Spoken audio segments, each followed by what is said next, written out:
So good afternoon, everyone. My name is Maurya Hanspal, and in this session, we'll talk about the CAPM model.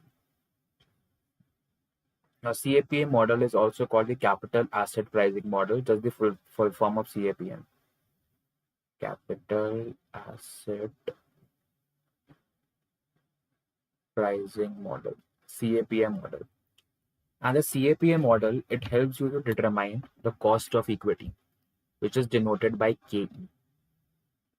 Now, what do we mean by cost of equity? Cost of equity is nothing but the return, the minimum return which the people are investing.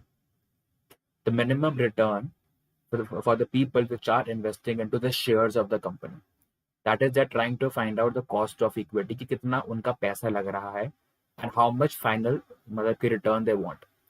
So cost of equity can also be measured as the measure of the riskiness of the stock.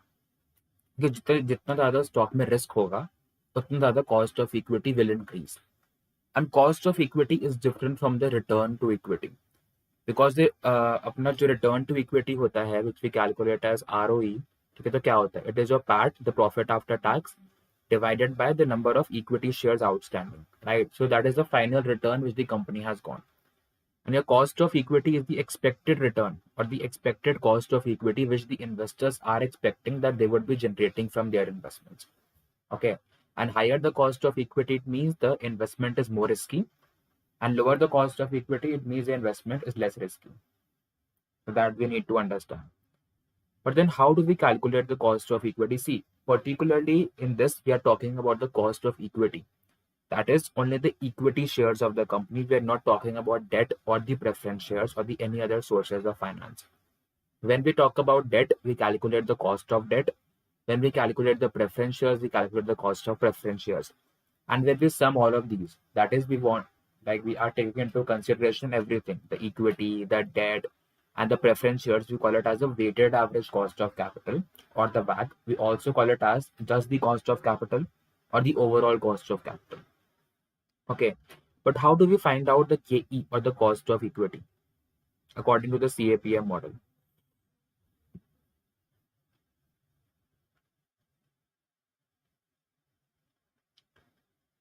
We have the formula which says your cost of equity is equals to RF plus beta RM minus RF.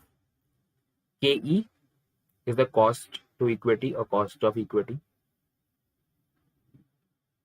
RF is the risk-free rate.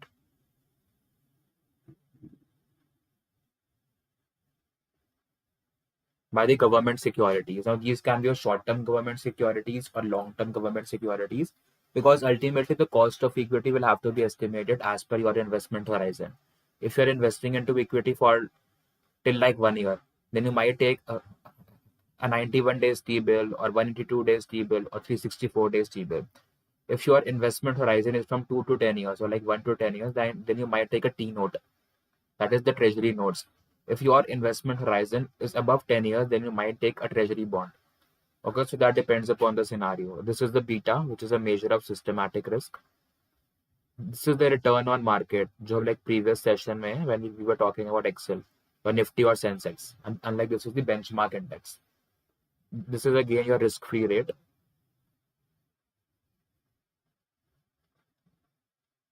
And the difference between RM and RF, just this difference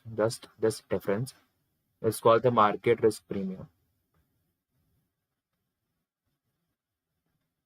Market risk premium.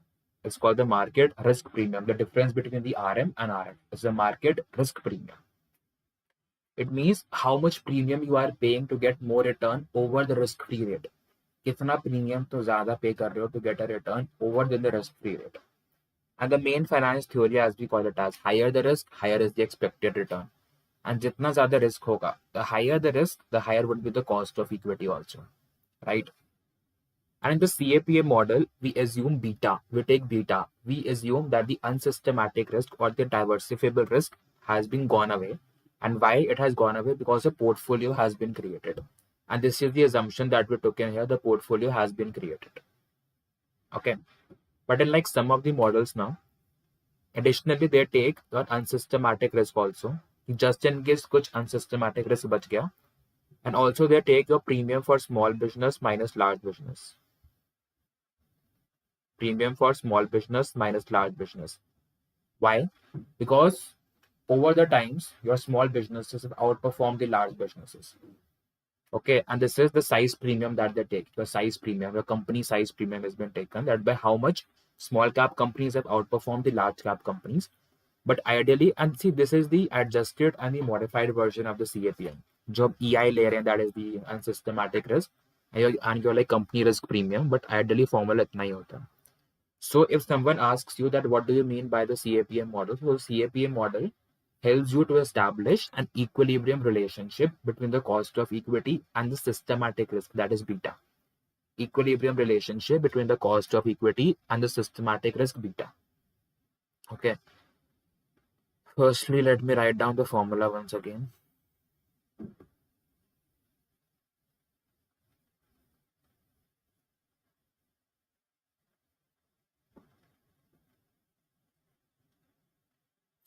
So it says your cost of equity is equal to your risk-free rate plus your beta to RM minus R.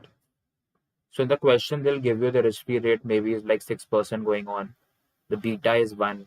Your return on market is 15%. Your RF is 16%. Calculate the cost of equity.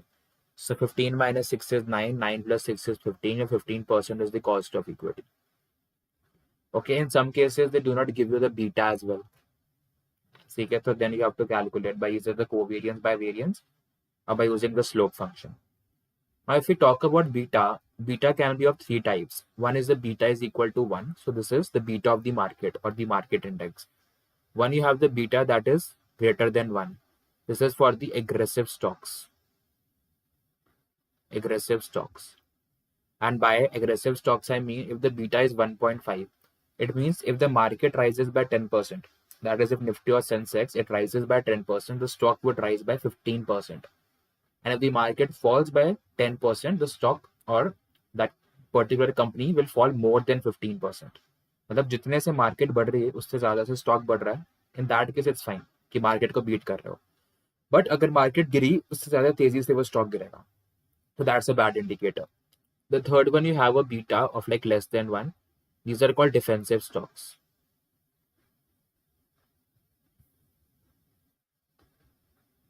मान लो कि 0.8 का चल रहा है, 0.08 का चल रहा है, कैसे भी. Okay. So it basically means if the market, your Nifty or Sensex, if it rises by 10%, your stock will rise only by 8%. If beta is falling by 10%, if the market is falling by 10%, the stock will fall by 8%. तो falling के scenario में ठीक है, but बढ़ने के scenario में ठीक नहीं है.